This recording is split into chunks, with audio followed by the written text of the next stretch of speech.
If there's one particular element of the game Five Nights at Freddy's Security Breach I almost always see people praise, it's the character of the Daycare Attendant.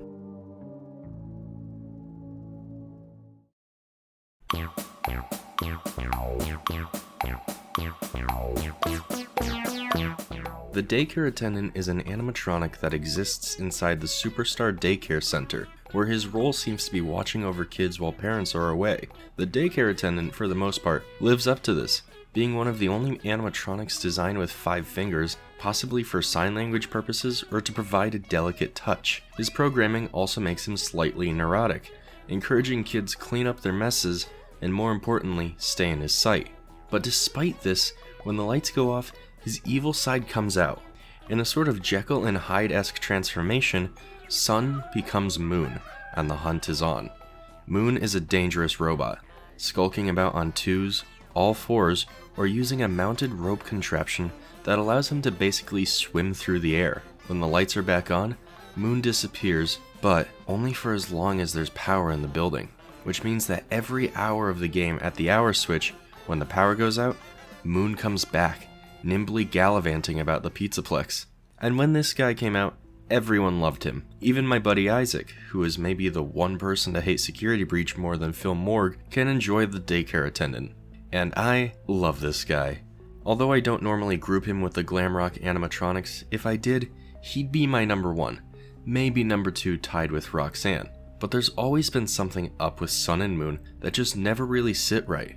Why are there 2 personalities in the first place? Is only one of them affected by the Afton virus? Why is he the one in charge of the daycare? Well, all of this is going to be answered, but then I have a question. Just what has he done?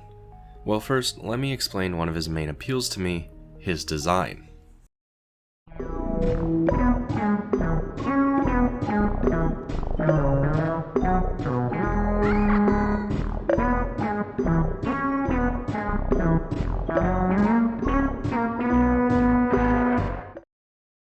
Sun and Moon share a very similar design due to them sharing a body. The Daycare Attendant has a long, lanky body with thin limbs and a flat plate-like face for his main head. Behind the plate is a small box which operates as the main endo skull. His feet end in jester-like shoes and his legs have these long, clown-like pants.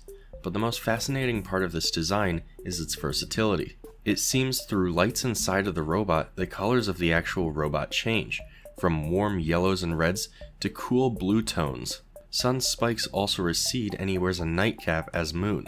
These designs being so similar actually lends well to the horror of the character.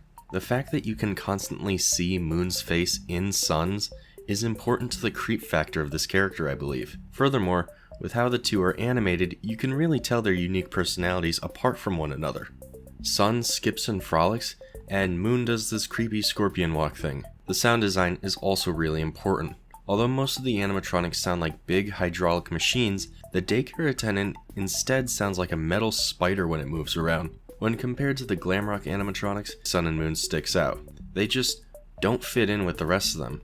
It's the only one of the animatronics in-game, aside from Burn Trap, do not really go into the whole glamrock or 80s vibe. See, characters like this are why I think Steelwool's eventual designs for Fredbear and Spring Bonnie will be good.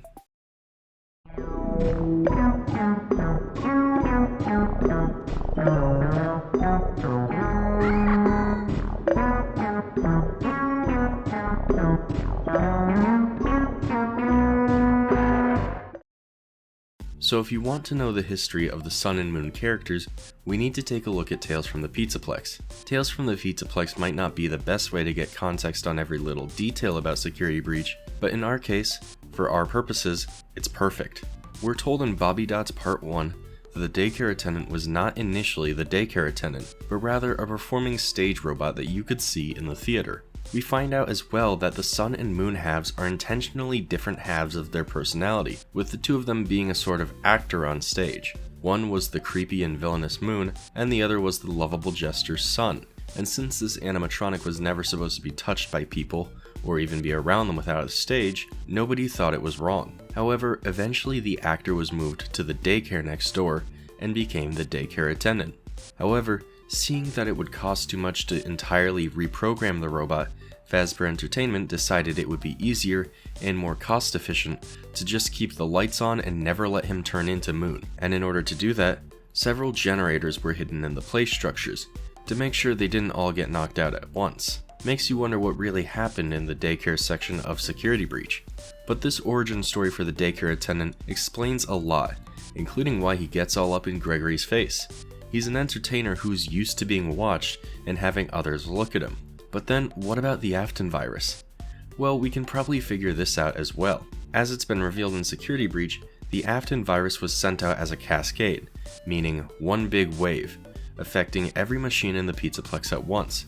But of all the animatronics aside from Freddy and the staff bots, who most likely were implemented after this initial hack, Sun is genuinely the only character who seems unaffected. But Moon almost certainly is. Even if his general demeanor was already villainous, I feel like he was probably affected. Why do I think this? Well, pretty much every animatronic we see affected by the Afton virus has these red glowing eyes.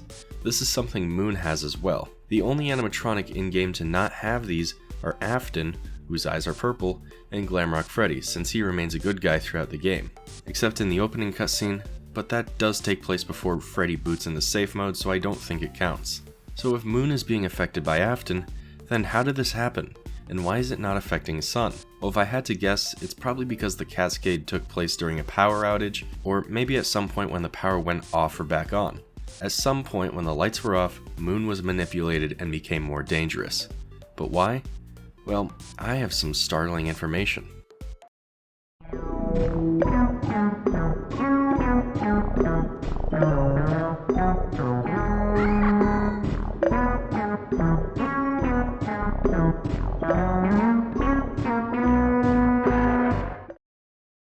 When combing through the character encyclopedia, Sun and Moon each have a distinct page, and these are both fine. But when you get near the bottom of Moon's, you might notice something strange. The paragraph dropping off to sleep says, like Sun, Moon is also a candy mascot for Moondrop's Sleepy Time Candy, which sounds more than a little sinister. Honestly, no it doesn't, but the fact that this is being pointed out is startling, as it begs the question, just what are these candies? They have a counterpart, Sun's energizing drops, but the fact that these are specifically referred to as Sleepy Time candies, then maybe that's telling us something.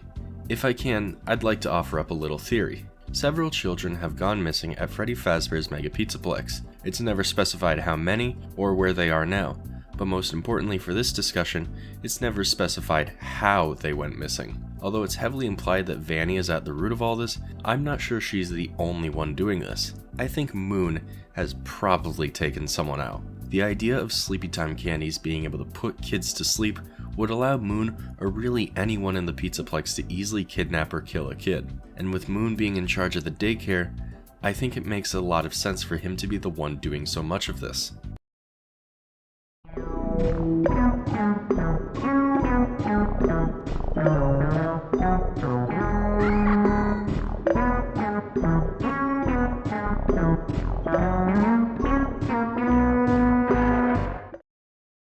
Alright, so that brings us to Sun and Moon's appearance in Security Breach. Shortly after acquiring an entry pass, Gregory loses it to one of the haywire machines. Using a crappy Mr. Hippo fridge magnet, Gregory retrieves not his pass, but a pass to the Superstar Daycare Center. After arriving at the daycare, Gregory meets Sun, who is intent on watching him until morning. After Gregory exploits Sun's bizarre need to clean up any mess he sees, he runs to grab a security badge and the lights go off. Sun asks Gregory why he did that before turning into Moon. Gregory is now tasked with turning on all of the generators within the play structures. Doing so, Sun comes back and angrily bans Gregory from the daycare, blaming him for the lights going out. From this moment on, the daycare attendant is a threat that attacks at the hour switch. Taking too long to find a recharge station will allow him to spawn in. He's the only animatronic that can kill Gregory while he's inside Freddy, and he is much faster than the rest. He's arguably the most dangerous threat in the game, but he only appears at the hour switches, making him fairly manageable.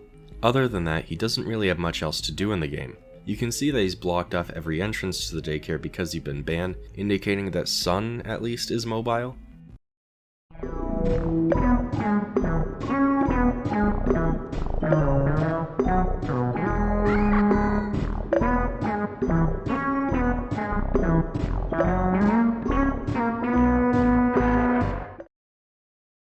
to admit, I kinda just wrote this video on a whim. I always knew that Sun and Moon were interesting enough characters to me that they deserve their own spotlight, but I didn't really know how to do it. Well, this is how I decided, I suppose. I may return to this topic later, but I have a strong suspicion I should be watching it through more Reach Animations content instead.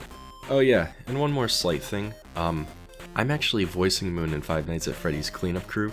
It's a free roam game that'll have you up against various animatronics from throughout the series. Toy Chica, Withered Bonnie, Springtrap, just to name a few. Although I'm not voicing Sun, I am at the very least voicing the darkest side of my main man. Survival mode will be released first, and then a chapter by chapter release of the full story. Until then, I'm DMuted. Be sure to subscribe, and peace out.